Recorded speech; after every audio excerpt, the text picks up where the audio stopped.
Morning. So, do you guys find your grades?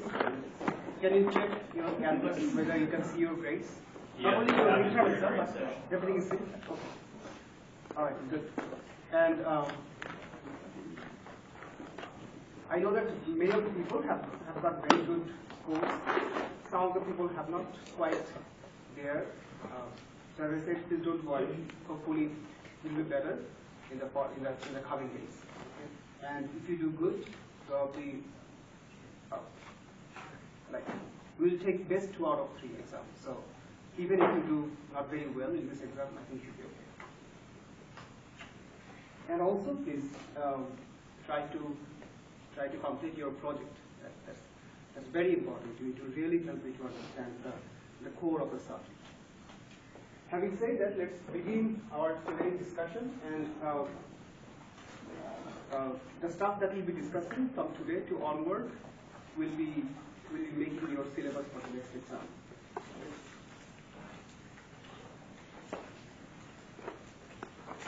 And tomorrow is Wednesday, right? So we'll have our regular class quiz on Wednesday. Okay? Based on whatever we discussed in this class and some previous days. So today, let's look into the concept of the current and resistance.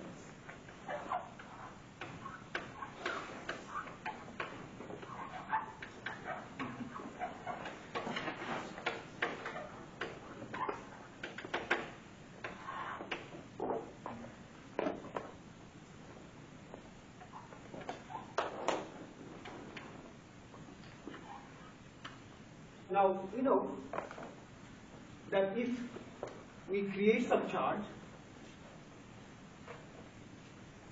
let's say we have a charge,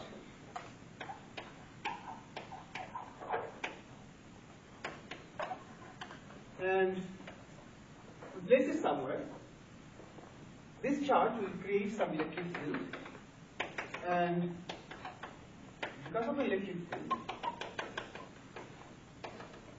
if you place another test charge somewhere here, it will feel some force, right? Depending on whether the test charge is positive or negative, it will either feel an attractive or repulsive force. So it will have a motion, right? In classical mechanics, we know that if there is a force, the force will make this object to move in the space. So let's say this is our source charge, capital Q, and this is our small test charge, small q. If it moves,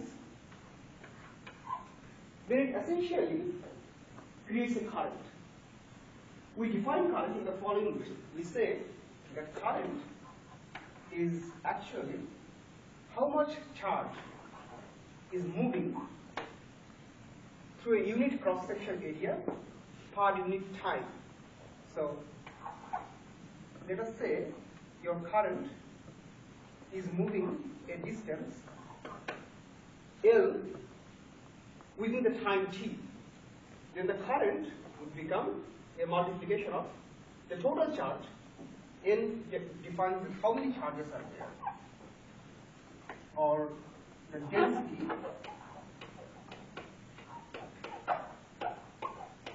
of charges.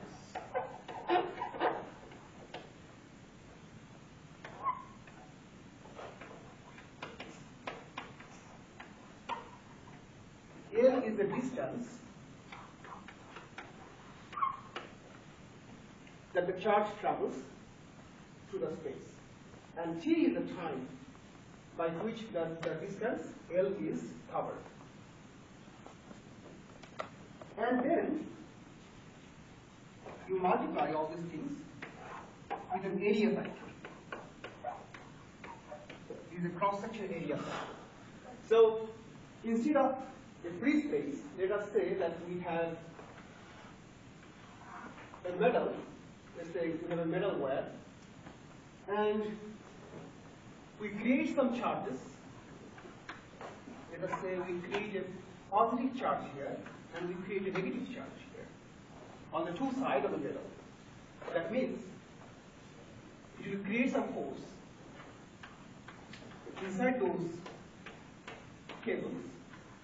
And because of the force, all the free carriers, that means free electrons, they will move away.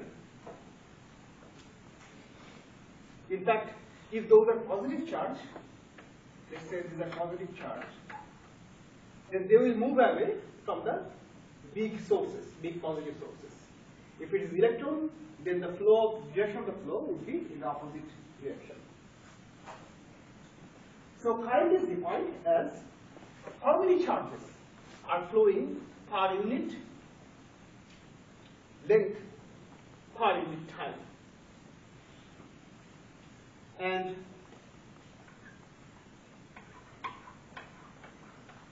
current density means how much current do you see per unit area. Okay? So if you divide this current with the area, you will get current density. Now, if you do not do any forces, if you do not apply any forces on these cables, then what's going to happen? Let us say that we take a metallic cable,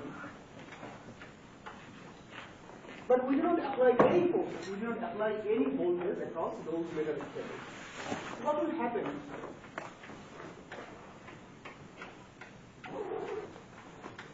To the charges inside it. So let me explain one more time. I'm saying that we take a cable, but we don't apply any forces. We don't apply any voltage across those cables. But the cable itself, since it's metal, it contains a lot of electrons. What will happen to those electrons? Will they move or will they remain fixed? On average, they're very fixed.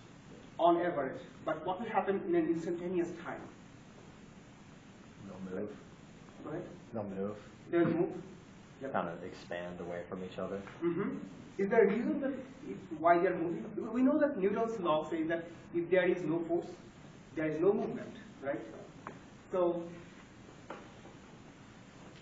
a G2 argument that says that these guys, even if I do not apply any charges, any voltage across these cables, they will move, right? My question is, why do they move? Without any force, is there any way to move? Any reason? All the electrons may find force to each other. All the electrons, that's a good idea actually. So you are saying that the electrons themselves will push each other. Is that what you are saying? That's a good idea actually. However, in traditional case, we assume that these electrons are actually non-interacting.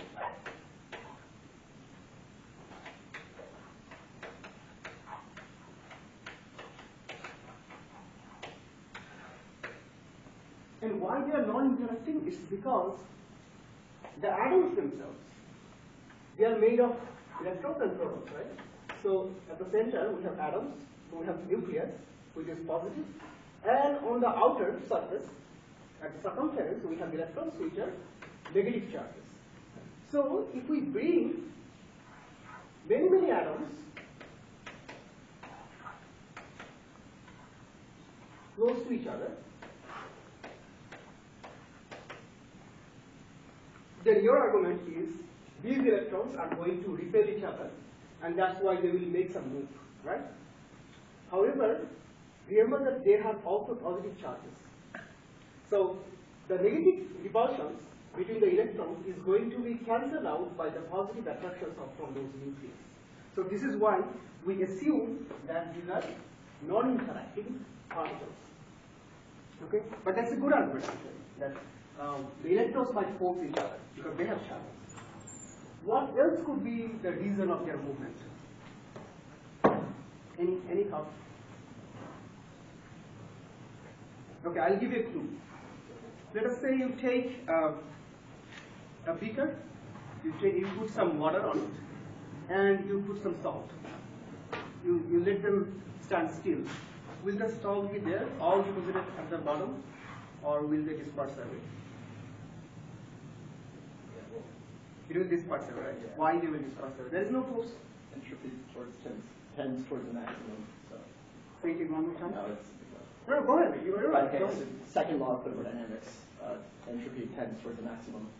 So with enough time, you know, the individual particles might not deterministically dissolve, but over time, the net average will approach that.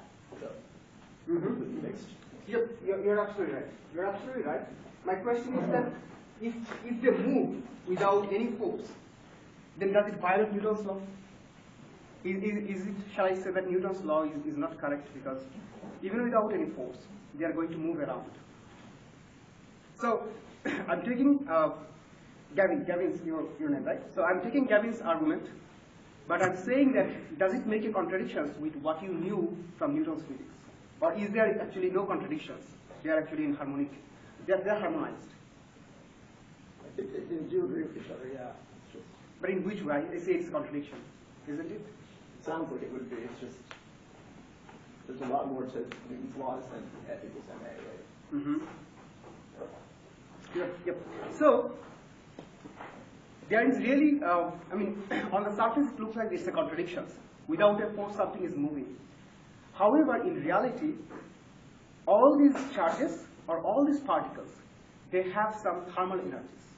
So even if you do not apply any force, because if you put a material in a temperature which is not 0 Kelvin, they will always have some thermal energies. Okay? So because of the thermal energies, if you take a beaker, put some salt in it, let's say these are salt particles, and these are put in a liquid, these salt particles will eventually start to spread around. Okay? Have you noticed that if you make it warm, the solutions become much faster? Right? So this means the temperature has something to do with it. So in fact the temperature, which is beyond 0 degree Kelvin, if your temperature T is beyond 0 Kelvin, they will create some energy which corresponds to half mv square. Okay? And that half mv square is actually related to temperature. Have you seen this term? 3 by 2 kT? No? It's okay. So 3 by 2 kT, K is the Boltzmann constant. K is just a constant. So T is the temperature. If you increase your temperature beyond 0 Kelvin, then you will see some energy in the particle. M is the mass of the particle and V is the velocity of the particle. Okay? So any particle you take and put in a temperature which is not 0 Kelvin, then of course these particles will have some energies. Okay? And the same energy is also true for these guys. They have some free electrons. Even if you do not apply some forces on the two sides of the cable, they will still start to move around. It's exactly the salt particles. They will start to move around even if you do not apply an external force. But if you take the temperature T to be 0 Kelvin, then there will be no movement. Okay? In the same way, if you take the cable, put it in a temperature which is absolute 0, there won't be any movement. Okay? It will be just standstill. Is it a little bit clear? Or? Okay. So tell me, what is the room temperature for us? Go ahead. In Kelvin? Yeah, in Kelvin. Yeah, whatever. 300, is that? It's a 300 Kelvin. Okay. Normally 25 degrees centigrade temperature is 300 Kelvin. 273 is freezing. Yeah, 273 is, you have to add that, but we can say.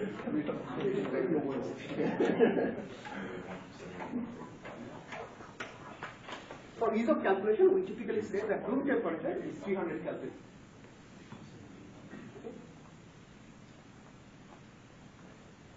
Alright, so we know that if we take a cable, most likely the particles of the cable are going to experience a temperature of 300 Kelvin. And that's why they will always move around. However, these move around are all random. All random. So if you take a multimeter and try to measure the current, the result will be 0. Why? Because the multimeter, it calculates the average movement of the particles from one space to another space. Okay, so this is why when you measure the current with a multimeter, you will see In absence of any forces, the current is zero. However, if you can somehow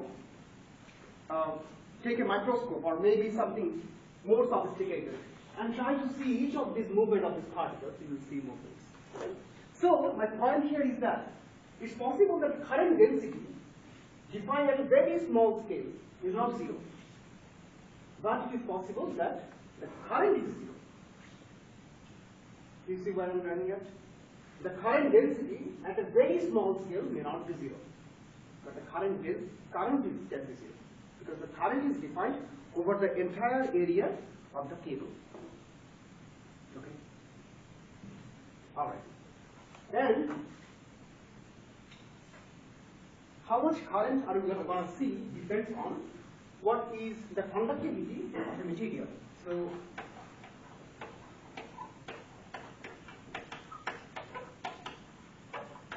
conductivity of the material. And typically, conductivity is defined as sigma, and the relation between conductivity and the current density is J equal to sigma multiplied by electric field. Okay? So, typically, a metal has the highest conductivity, a dielectric has minimum conductivity. So, sigma for, let's say, copper is around 10 to the power 7 Siemens per meter. Sigma for a dielectric is typically 10 to the power minus 17 Siemens per meter.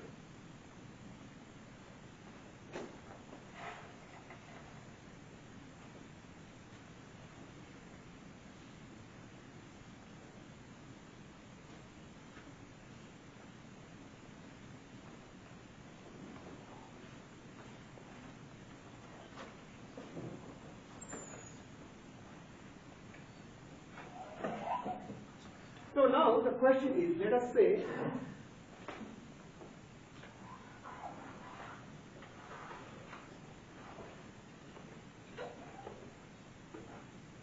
we take a copper cable and we apply some voltage across it by a battery. And in that case, we expect that those electrons in the cables, they will start to move around. In fact, they will move from one direction to another direction. And we can find out what is the corresponding current by using simple law of Ohm's law, which is V over resistance R. And how the resistance R is defined? We can define resistance R by the following way. We can say that resistance is voltage divided by current, and we know that voltage is actually electric field integrated over the distance L, and I, the current, is actually J, that is the current density, integrated over the area, cross-section area of the cable. And we can expand it further. We can say that actually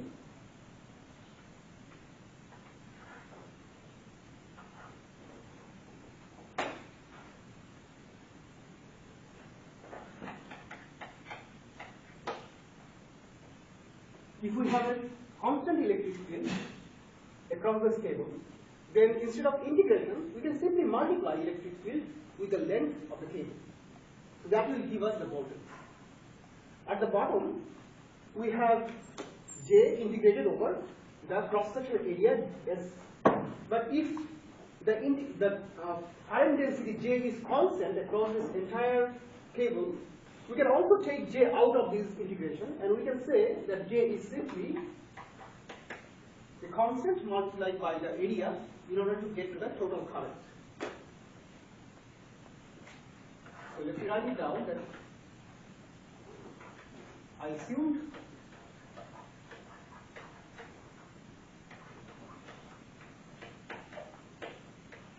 constant electric field and constant current density K.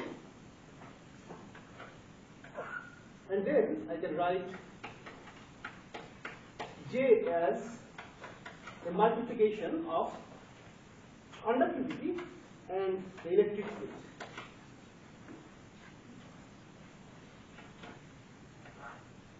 So eventually what I arrive at is the following.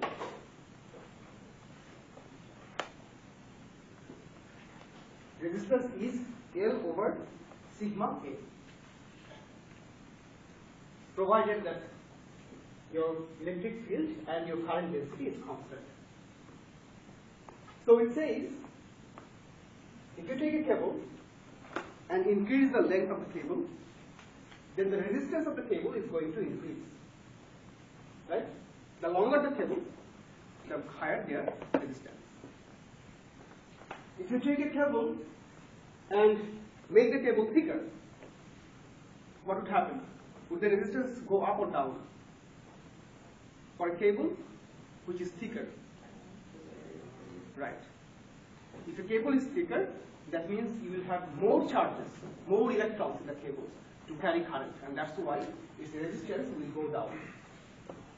Okay? If you take a cable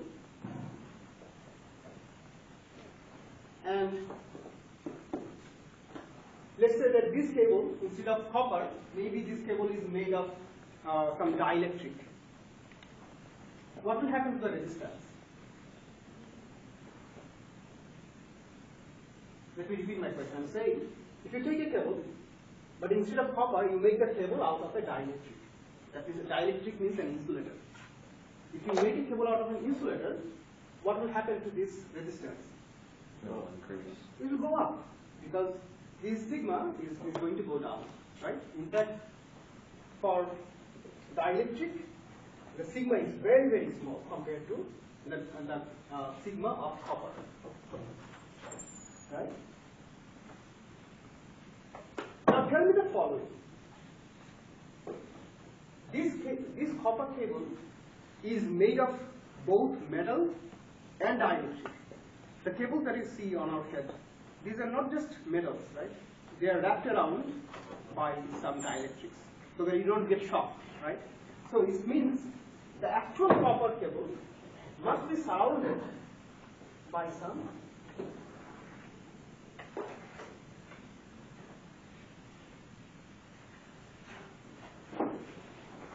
dielectric material.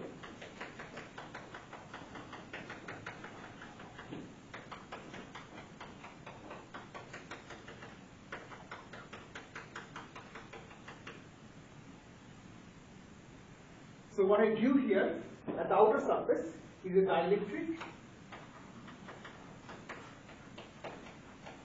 and the inner core is metal.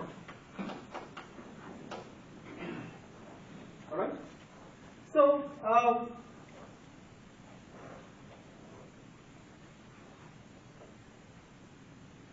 do you think the current is only going to flow through this metal and not through the dielectric? Or do you think the dielectric itself will also conduct some current? What is your thought? The dielectric, is it going to conduct any current or not? No current? Not like very small. It's very small. Negligible amounts, yeah. Absolutely, yes. So remember that a dielectric, when you say it's a dielectric or insulator, it's really an approximation. It means that the current that is being conducted by this dielectric is actually very small. But it doesn't mean that there is zero current. Okay? Typically, because the conductivity difference is very high, one is 10 to the power 7, another is 10 to the power minus 17. That's why it's safe to assume that this dielectric has no current. But there is current, because this conductivity is not zero for any material. Okay? So for these guys that we see, that the wire that is running around our head, for these guys it's probably okay to assume that this dielectric has zero current. However, for some other devices, for instance the computers that we have, here the dielectric current is something which is very important to consider. In fact, when you will learn semiconductor device more in your later courses, you will see that semiconductor device is made on a substrate. Let's say we have a silicon substrate, and on top of the silicon substrate, let's say we have a p-type material, and we have a n-type material. I'm assuming that you have heard about P and N-type. That's why I'm just saying these names without any explanation. But basically, P and N-type materials means we have different kind of charge carriers. Maybe P-type materials have some holes, and N-type materials have some extra electrons. So in this case, P and N, they have some conductivity which is higher than a dielectric. Okay? And these P and N might be separated by some silicon material which is not doped, which is undoped silicon material. So an undoped silicon material has lower conductivity. And P and N-type material has some higher conductivity. So if you place them side by side, you will have current not only in P and N, but you will also have current across P and N. Okay? So current will be all over the place, but it depends on what is the conductivity for this material. Okay?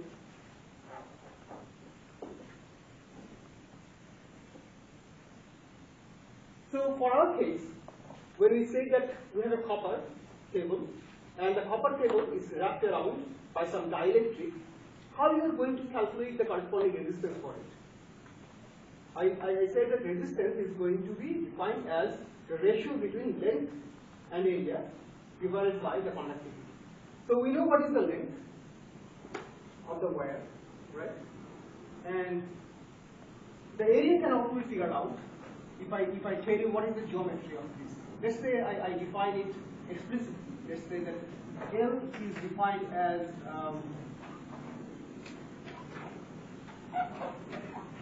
10 millimeter.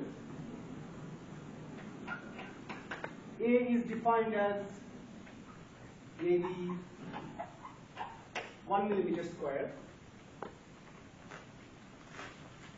And the dielectric thickness delta T is defined as, let's say, 0.1 millimeter. All right? Let me define one more time. So L defines the length of this cable. A defines the area of the copper. And small t, delta T, defines the thickness of the dielectric around the copper. If I give you this geometry, and if I also tell you that the conductivity of copper is 10 to the power 7, the conductivity of dielectric is 10 to the power minus 17 Siemens per meter, will you be able to figure out that what is the resistance of these copper wires, including the dielectric? Yes?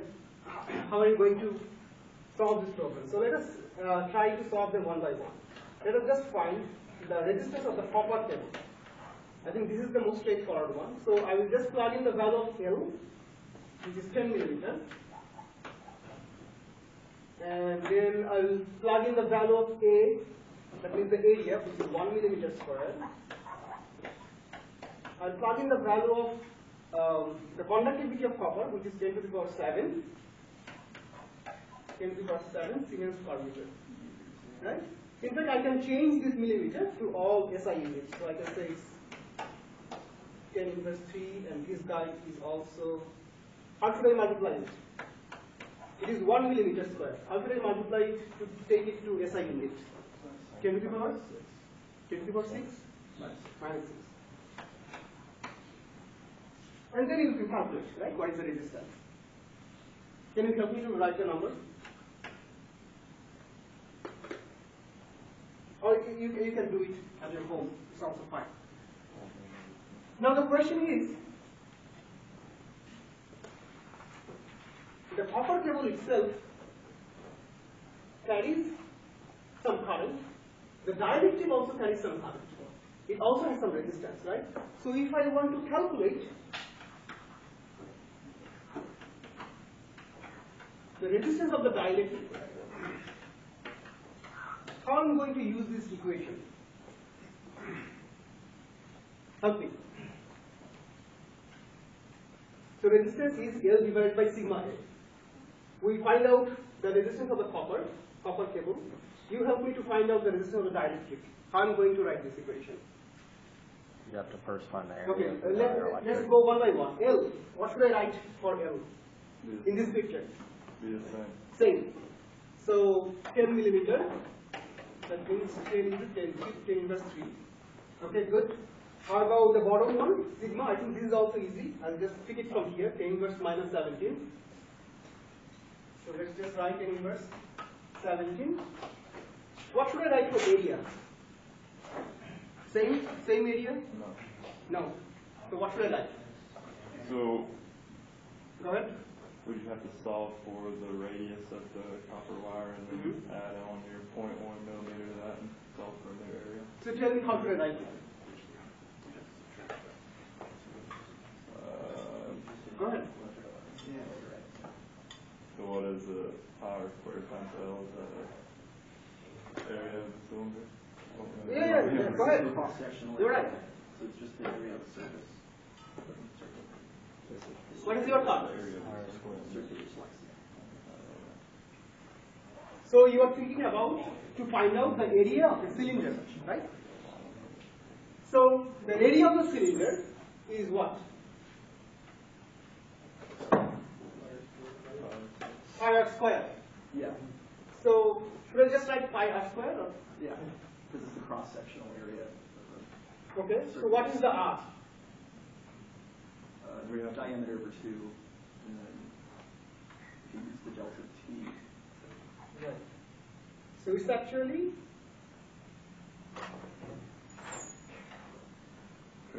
the area.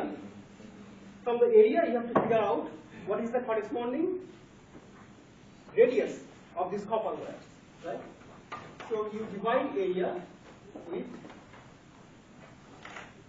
pi, and you take the square root to get the radius of the copper wire, right? And is that all? You have to add these guys, right? You are trying to figure out what is the area of this dielectric rack. So what is it going to do? Plus 0.1. Plus something? Plus 0.1 millimeter. No. Think carefully. We're trying to find out the area of this dielectric rack. So what we need to do is to find out the radius of this entire structure, right? Then you have to subtract the radius of only the copper wire, and then you can multiply it with pi to get the total area, cross-section area. I think you will be able to find it out mathematically, but tell me that whether the concept is clear. We are trying to find out the area of the dielectric rack. Okay? And how to find out the area of the dielectric rack? I'm sure you can find it out by yourself, but in case you need some help, I'll do the quick math here for you. So this is the dielectric, and inside the dielectric we have the copper cable. So this is basically two concentric cylinders, right? Now, this is the outer cylinder has a capital radius r, the inner radius has a small radius r. So that means, in order to find the area, you have to simply take the cross-section area of the outer cylinder and subtract it from cross-section area of the internal cylinder. That will be your area. Okay? So, in this problem, I have given you the area 1 millimeter square, which is the inner cross-section of the copper cable, which is actually here, pi r square, right? And The capital R can be found out if you know that what is this small r. You can just add small r with delta t. Delta t is actually the thickness of the dielectric. Right? Then you will get capital R. And from there, using this equation, you can find out what is the area. And from that area, you can plug in the value here to get the dielectric resistance. Let me know if it is clear. You can do it by home, by yourself at home. Okay. Good. So, I'm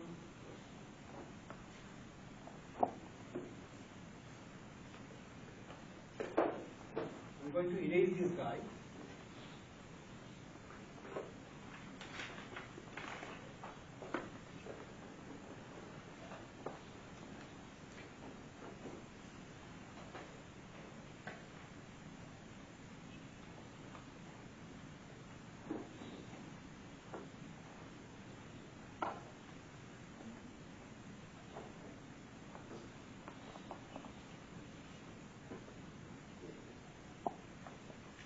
So we talked about current, we talked about resistance, and let us also talk about another important quantity, energy, that we need to spend to move charges through the space. How much energy do you need to spend in order to move charges? So, you have taken courses on classical mechanics, and I hope that you know how energy is defined. What is the definition of energy? Force. Go ahead. Say it out loud so that everyone can hear. Force multiplied by what? Distance. Force multiplied by the distance.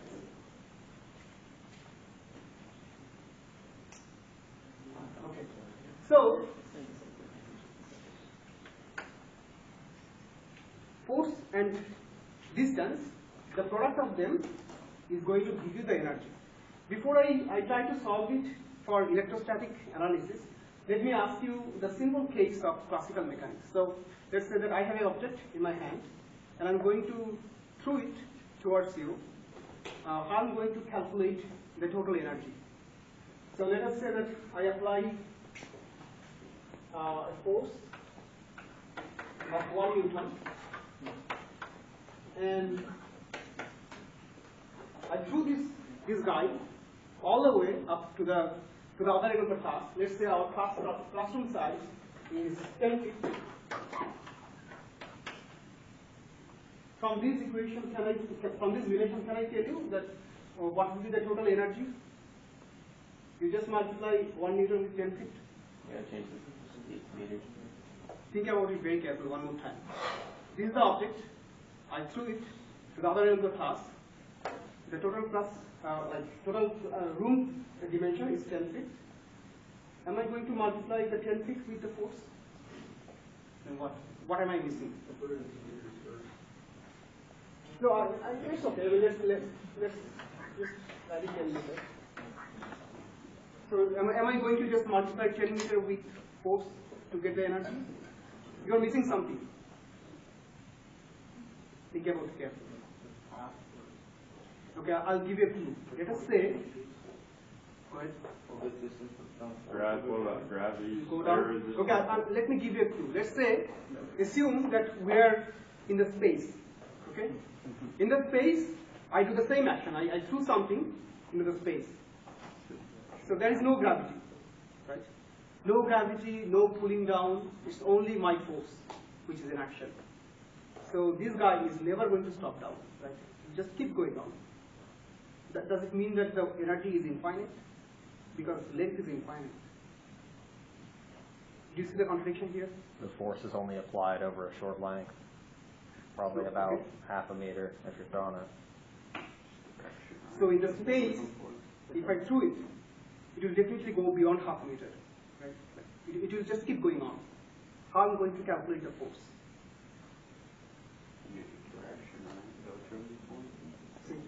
Direction. Right. Talking about like a reference point where the energy is zero. Okay, go ahead. It's kind of how we defined electric potential. No, nothing about electricity. It's just classical mechanics. Just yeah, no. So like an analog to that would be choosing a reference point where our initial condition is 0 to make that make sense. Yes. Does it have anything to do with calculating the net force? say it again. Does it have anything to do with calculating the net force in the object? The net force is 1 Newton. So no trick is there. So how exactly the force is defined is the following.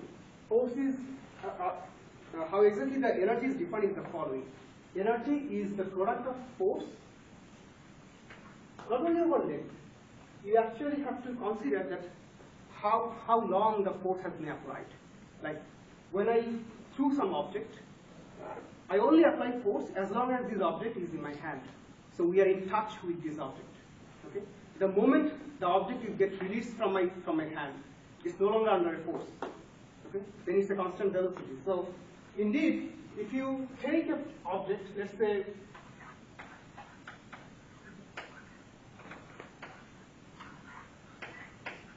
you're trying to kick a ball real hard so that it goes all the way up.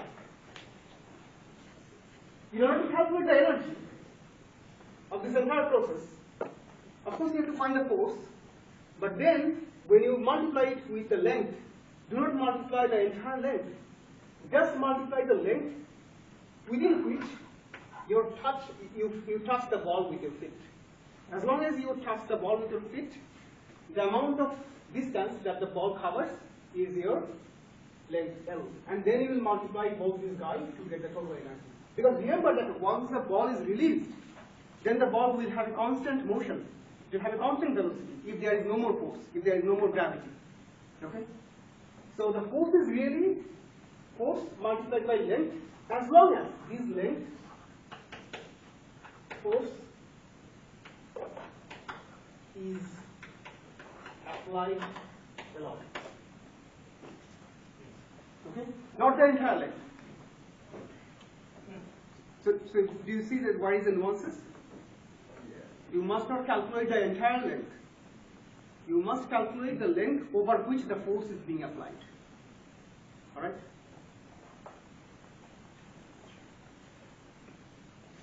So how we are going to use this idea for our case, where we are interested about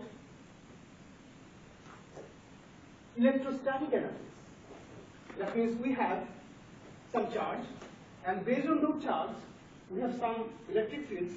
That means we have some forces, and how the charges are going to move under the forces. That will help us to calculate the energy. So in case of electrostatic force, we can simply write that force is the test charge multiplied by the electric field multiplied how much length it is going to cover under that force. So if I have a length, we are trying to inject some current through a copper cable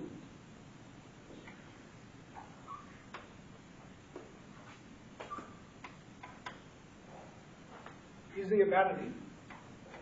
That means all the electron is going to move from positive side to the negative side through this cable, and in order to find out the corresponding energy, we are going to multiply the force with the length of L. So Q is the charge of the electrons. Electric field will come from the voltage, and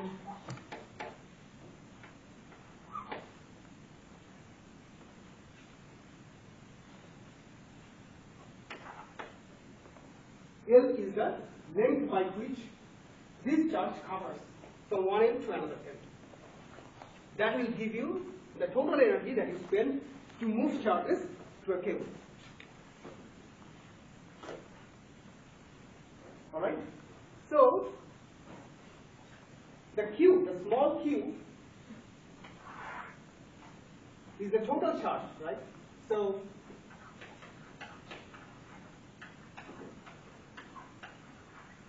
total charge, small q, can be written as the charge density, which I write it as n, multiplied by the charge of individual electrons, which is E, multiplied by the total area of the wire. And if you plug in all these values here, you get the following.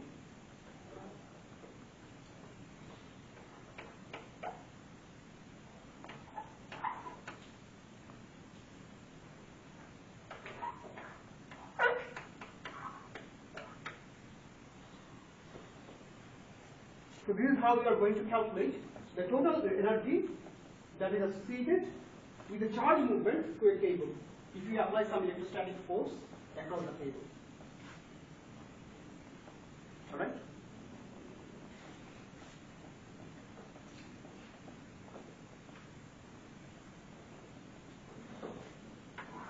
So, I guess in your previous courses you have heard about the energy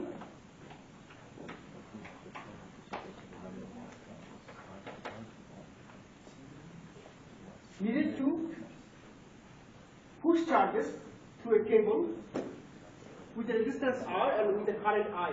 And the corresponding energy is I square R. And any questions? Yes. In that previous formula, what's the difference between the L under V and the cursive L?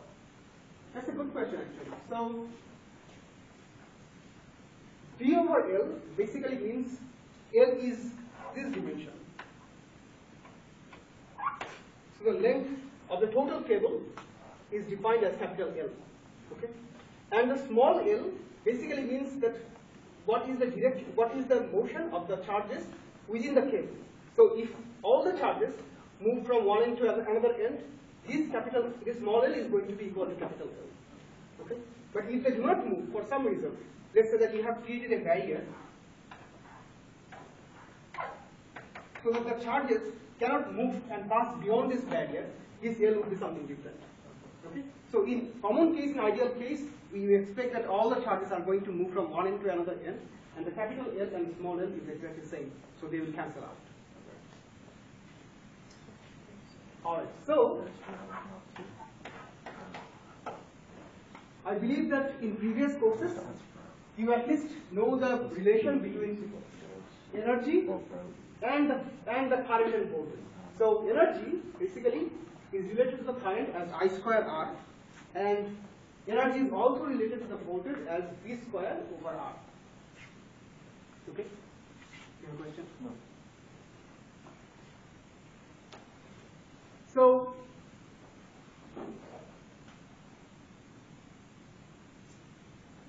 have you seen these two equations previously? Yeah. Okay. Power? That's the power. Yes, I should actually write power, not the energy. Thank you. This is actually the power. What is the relation between power and energy? Sorry? The time derivative. The time. So,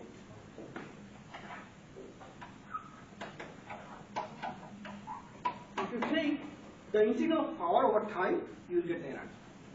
Okay? So, power is time, energy spent per unit time. In fact, if power is constant, I can simply take the power out of this integration and I can say that power is the time multiplied by the energy, provided that power is constant. Okay? So, in previous case, where we have calculated the resistance of the copper wire, if I ask you to find out the corresponding power that you need to spend if you want to inject some current through this copper cable, how we are going to find it out?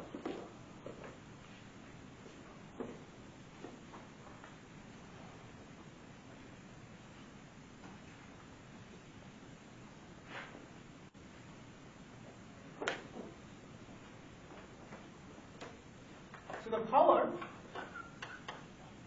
is square R, right? And or we can use power is V square by R. And if the voltage is given, let's say that we are applying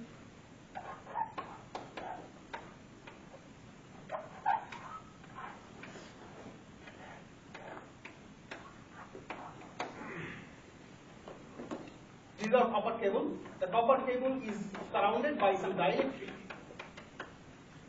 And we are applying a voltage. Let's say this voltage is 10 volts.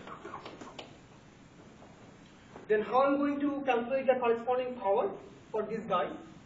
We simply take the voltage, raise it to the power 2, 10 square, and divide them by the resistance of copper to get the total power.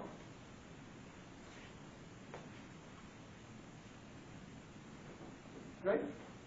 And you can plug in the value of R copper from here to get to the total value of the power. We know that apart from this copper, we also have a dielectric, and the dielectric also has some resistance, right? So this power should have actually two different components. One component is associated with the current movement through this copper wire. Another component corresponds to the current movement through the dielectric. So for the dielectric current, we should also have another power. Let's say the other power is P2, and for that P2, we are going to calculate the power. How I'm going to do that? Help you. So we know that this is how the copper power is going to be calculated, V square by R. How the power is going to be calculated for current in the dielectric. I know the dielectric resistance from this side. What should be the voltage? So it's V square by R, right? R dielectric. Dielectric. What should I write for the V?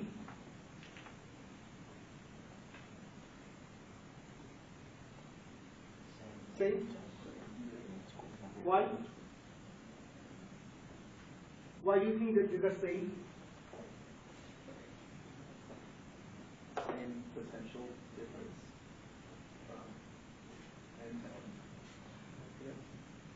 Say it again. I think it's because it's the same potential difference end to end, but it could depend on the geometry since they're slightly different. Okay. So you think that these voltages are same? That's okay. What would be the point? What would be the point in the insulator if the voltage is the same? So we're trying to find out the voltage on this plane. Let's say this is your plane A, and this is another plane B, and we are trying to find out the voltage difference between plane A and plane B. But we know that plane A and B, they contain metal and dielectric. For the metal, I gave you the value, V equal to 10 volts, and I just wrote the value 10, take it 10 square to get V square, divided by resistance of copper, and you get the power Q1. For the second guy, where I'm trying to calculate the power associated with the dielectric, my question was that what should I write for the voltage? Should I just write 10 and just divide by the resistance of the dielectric, or should it be something else? Gotta be something else. So you guys think that the voltage is going to be same. My question is why? What makes you think so? Like if somebody challenges you, what would be your defense? And this is why I have taken the voltage to be same. The wire is small. The wire is small. The wire is small, so Mm-hmm. So if the wire is big, shall I take a different value of voltage? Go ahead. I was going to say, doesn't electricity follow the path of least resistance? So it would go through the copper and then ignore the dielectric around it? So you are saying that because the dielectric has a very less conductivity, Yeah. I can just ignore the dielectric part. At least for the flow of current. But the dielectric would just insulate that current so it flows through the copper. Yeah, I understand your argument. You're basically saying that let's just ignore the dielectric part because there is no current, isn't it? That's true for copper. If it is really a copper wire with a very good dielectric, you can assume this thing, which is true. In case of your semiconductor device, where you have P junction and N junctions, and these are isolated by silicon, they have very close dielectric, they have very close conductivity. So the dielectric of silicon, that has a conductivity of 1 Siemens per meter. Okay? If you dope it, this is the dielectric, silicon dielectric and its conductivity. If you dope it with a p-type material, maybe you will increase the conductivity by 10 times. Okay? Would you just say that let's just ignore this low conductivity part and just look at the high conductivity? So instead of copper, let's say that this inner cable is made of p-type material, the outer dielectric is made of silicon material. So one guy has 10 Siemens per meter conductivity, the inner core. The outer core is having 1 Siemens per meter conductivity. Will you still say that I will just ignore the outer part and just look at the inner part? Because they are not very far away, right? So how am I going to write the voltage for this guy?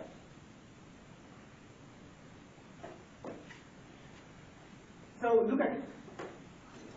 If I have a voltage, let's say the voltage at the inner conductor and the voltage at the outer conductor are different. Let us say, just assume, let's say that this is V1 voltage and this is V2 voltage. If the dielectric and the copper cable has two different voltages, then what will happen? If there is two different voltages, then there must be a current flow, right? Any voltage difference must be associated with a flow of current, right? So if there is a change of voltage between the copper cable and the dielectric, the current must be flowing from copper cable to the dielectric. This way, the current will not move from left to right. Current will move from bottom to top. From the core, it will try to move away to the periphery. Do you see that where I'm going? So it's really, for this guy, this is really the case. If your V1 and V2 are different, then you have to calculate the current flow from the core to the outer periphery. And in that case, your resistance of the dielectric would not help it, because the resistance of the dielectric, look at that. How you have calculated resistance? You have taken the length of the wire, right? K is actually the length of the wire. So you are assuming that all your charges are going to flow from left to right? Not from inner core to the outer core. If this is the case, then you have to change your dielectric resistance calculation. So instead of having a 10 millimeter, maybe you have to only consider the radius from the inner core to the outer core. So your R dielectric will be very different. For this guy, where you have assumed that all the currents are going to flow from left hand side to right hand side, you are actually, like subconsciously you are assuming that there is no movement of current from inner core to the outer core.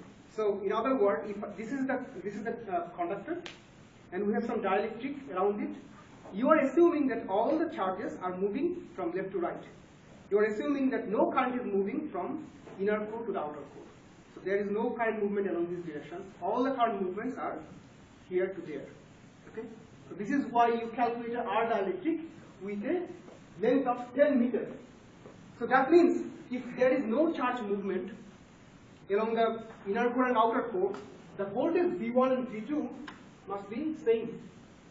If there is no voltage difference, there must be no current propagations. Okay?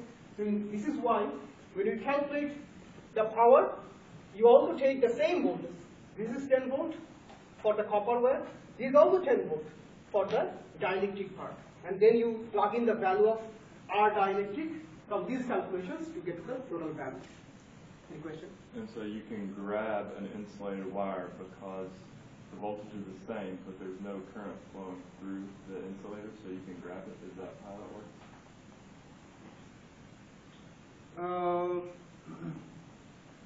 I'm not sure if I understood the question. So He's asking practically, like So where I you can- have like a wire in a lab, right, where it's insulated. Mhm. He's asking, is that property why when you pick up a wire that's insulated, you don't feel anything because there's no current flowing through the dielectric? No, it's the other way actually.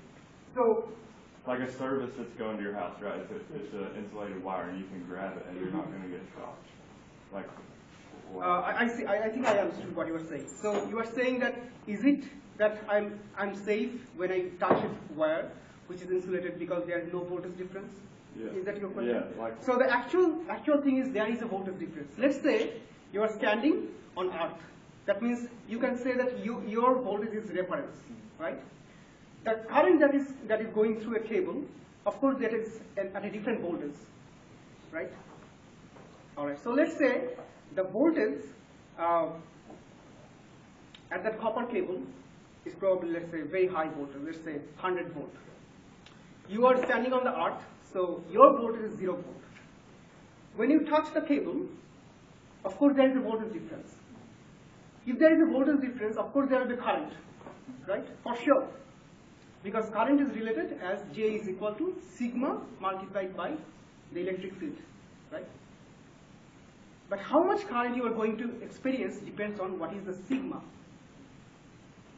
Sigma is the conductivity of the material. So if the cable that you touch has a very good insulator, the corresponding sigma is very high, right? I'm sorry, the corresponding sigma is very low. The conductivity of the dielectric is very low. So it means despite you have very high voltage difference, you will have a very low current. Let me write it down here.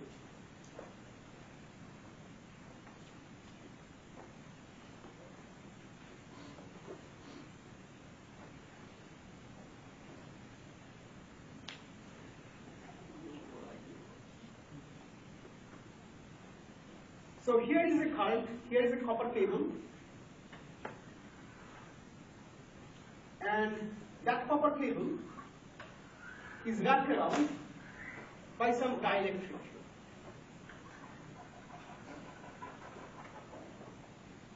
And one curious guy like you, he just thought that since my teacher in class told that there will be no voltage difference, let me just grab it. So you did that, but remember that you are standing on the ground, right? So your voltage is 0 volt. This guy is probably going to have a very high voltage, 100 volt.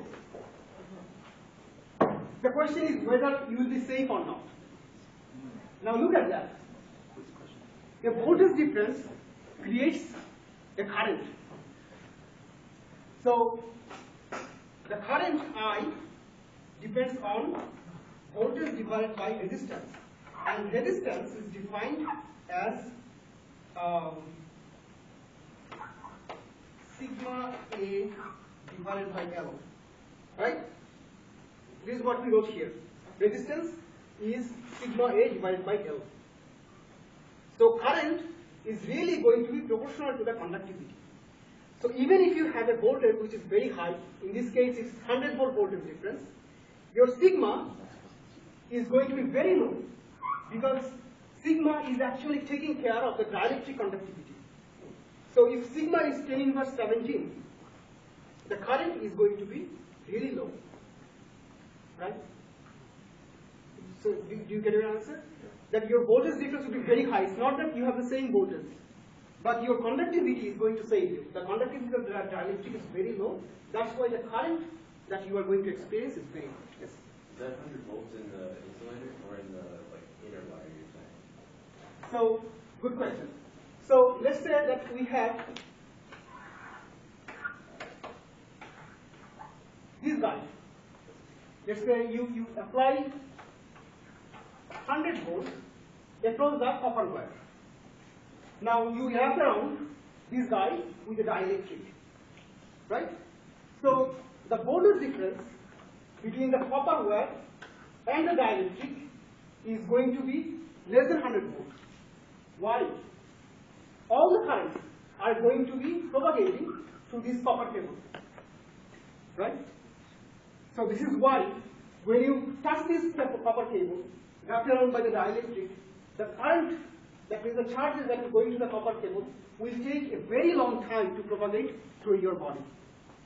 The dielectric themselves, they are saving you. So if you touch it for a long period of time, of course, you will have a lot of charges going through your body. But that doesn't hamper you, because it's not really how much charges is going through your body, but how much charge is going through your body per minute time, that matters. Okay? So this is why you will remain safe. In other words, the current is a multiplication of charge density multiplied by the velocity and multiplied by the charge of the individual electrons. So that is your current. I is equal to area multiplied by the current density, by the charge density, multiplied by the velocity of the current charge, multiplied by the charge of the individual electron. So you look at this guy, velocity. So you say, even if it has a lot of charges, but the velocity of the charges is very small, then the total current is going to be very small. So in this case, you are fortunate because the dielectric themselves, they will have a very low conductivity, and that's why they are going to reduce the velocity of the charged particles, and that's what you were saying. The velocity will be referred to as the drift velocity? Yes, drift velocity. Okay? Alright guys, so I think we discussed a little bit today about the resistance and how we are going to calculate energy. We'll continue this discussion on the coming days. So we can rest for now. Just remember that tomorrow we'll have quizzes. Okay? So our quizzes will be based on whatever we discussed today, and maybe few questions will come from whatever we discussed in exam 1, but it will be very simple analysis. Okay? Okay, very simple, like nothing complex. And also we'll have the quizzes to be very short. Okay?